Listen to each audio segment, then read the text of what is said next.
pharmacy department, press 1. For the home health care department, press 2. Please wait a moment. Kylie speaking. Yes, Kylie, this is Gary Thompson calling. I saw Scott on the news the other day. There was an article about overdose. Yes.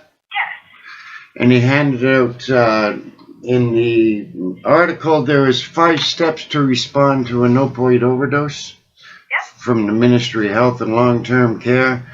And that include chest compressions only. I will get you a pharmacist. I don't know. Just one moment. Yeah.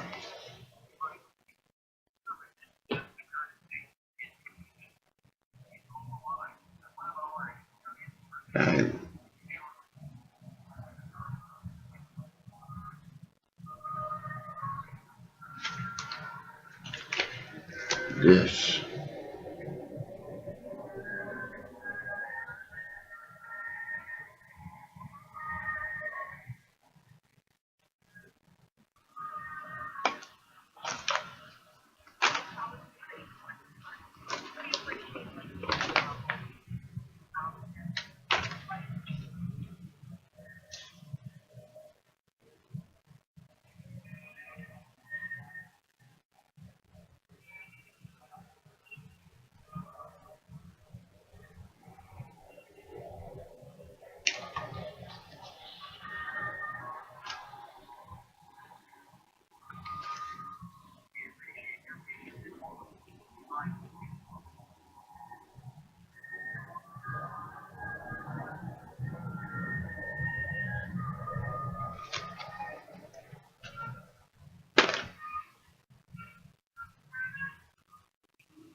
Good morning, it's Gary speaking, the pharmacist. Yes, this is Gary Thompson calling. I saw Scott on a news program about opioid overdose. Okay. And there's a monograph there, 5 steps to respond to an overdose from the Ministry of Health. Okay. And step 1 was stimulate, then call 911. Step 3 is give chest compressions. Step 4 is give intranasal naloxone, chest compressions, and all the signs and symptoms of a person in a coma, labored shallow breathing, cyanotic, Cheyne-Stokes respiration, meiosis, pinpoint pupils, and give chest compressions only. And did you know the monograph that's inside from the FDA that's inside the 4 milligram nasal? No mention of rescue breathing. Yeah, I know. Well, did you know that the morgue's full of non-drug overdoses? Because when you empower laypersons what they think is a life-saving technique, they do it, and they can't tell what the etiology of a respiratory emergency is. Yeah, so that's what's been going on for years. They've been publishing in the newspapers to give chest compressions and withhold oxygen.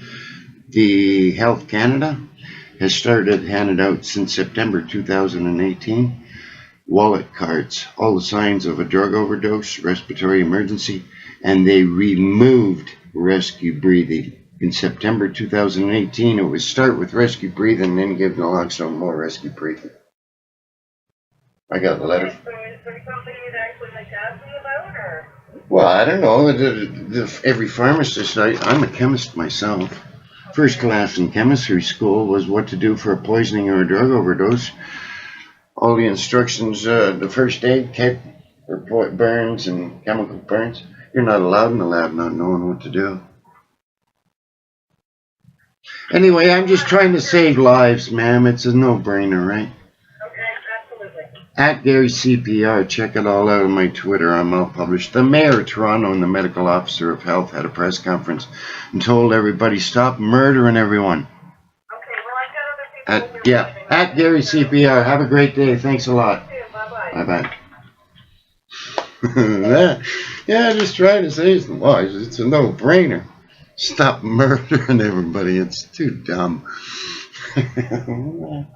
April 5th, 2018 news story out of London, Ontario from a pharmacist. A daily part of my practice. Unfortunately, the demand for the naloxone is not what it should be. But patients, customers who realize the importance of having a naloxone kit definitely are welcome and do ask for it when they need it. This nasal spray is certainly easy. Go shines or any breathing emergency, you need air ASAP, not as they instruct chest compressions. Jeepers. Unbelievable. And they know it. The silly citizens can't save their own lives. The paramedic service is actually very well prepared. They all have naloxone.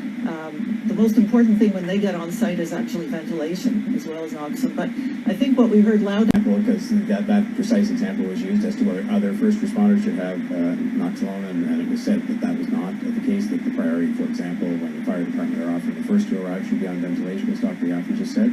But let me just say this about the disaster or crisis that comes to affect a big community.